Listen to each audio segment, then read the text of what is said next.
Hi everyone, and welcome to Learn Languages with Nina. My name is Nina, and today I'm going to give you my take on the current political situation in the United States, and specifically what led up to where we are today. In this episode, I will be using idioms and a variety of very specific terms. So if you are watching this to practice your English, I suggest you fast forward to the end of the episode where I talk about the different terms and idioms that I'm using. I think the origins of our current situation goes all the way back to the American Civil War, which was a bloody war that was fought between 1861 and 1865. And the issue that caused the Civil War was slavery. In essence, the South, or the Confederate States, wanted to expand slavery, whereas in the North, they wanted to support the Constitution, and they deemed that slavery was unconstitutional. So a bloody battle raged, and the South wanted to secede from the nation. Ever since then, the plight of the African Americans has been at the forefront of what is going on in this country. In 2008 and again in 2012, Barack Obama was elected the president. And this is due in large part to the grassroots operation of getting the African Americans out to vote.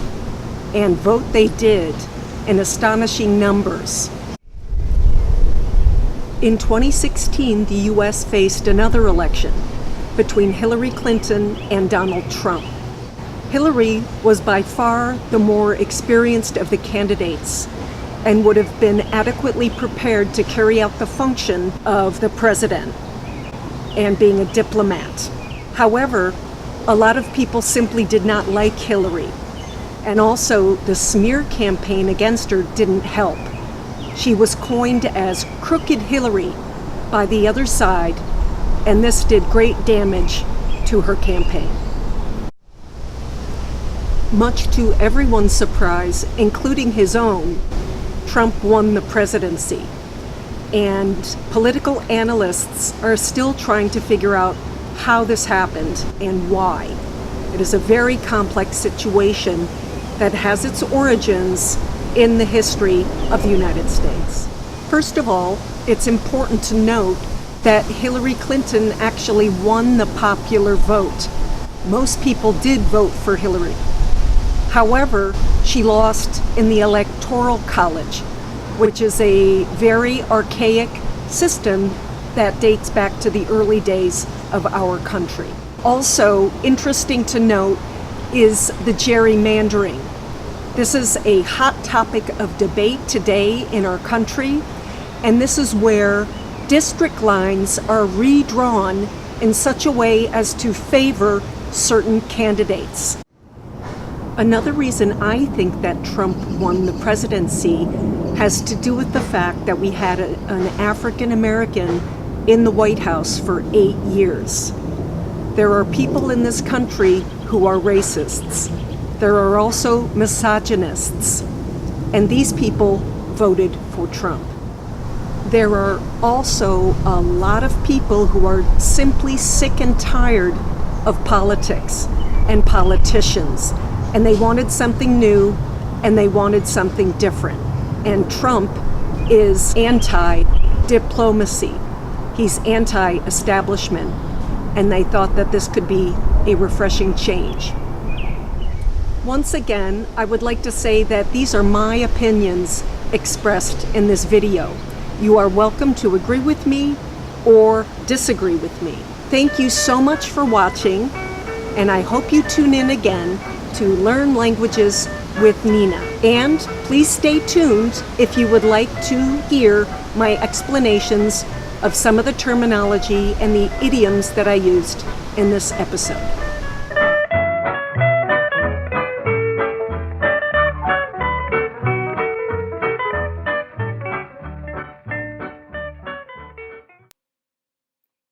say this is my take on something, it means you're expressing your personal opinion. It means how you see things and interpret things. At the beginning of the episode, I said they deemed it unconstitutional. So this is what deemed means. They thought or estimated it to be. The South wanted to secede from the nation. They wanted to separate from the nation. A plight is a struggle. At the forefront means it is at the leading or most important position. A grassroots movement grows from the bottom up, meaning that ordinary, everyday people are getting involved.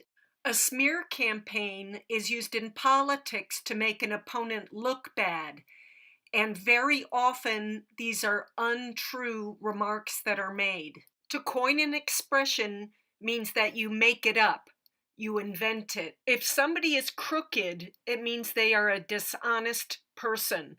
They are a criminal or a crook. If something is archaic, it is very old, it's out of date, it's old-fashioned, and it's antiquated. A misogynist dislikes or is strongly prejudiced against women. We use the expression sick and tired to mean we are very fed up with the situation. We're sick and tired of it. Thank you very much for tuning in to Learn Languages with Nina. Don't forget to watch part 2 to find out more about what's going on in the U.S. today. And please visit my website, learnlanguageswithnina.com, to find more videos and to find out a lot more about me. Thanks again, and see you next time.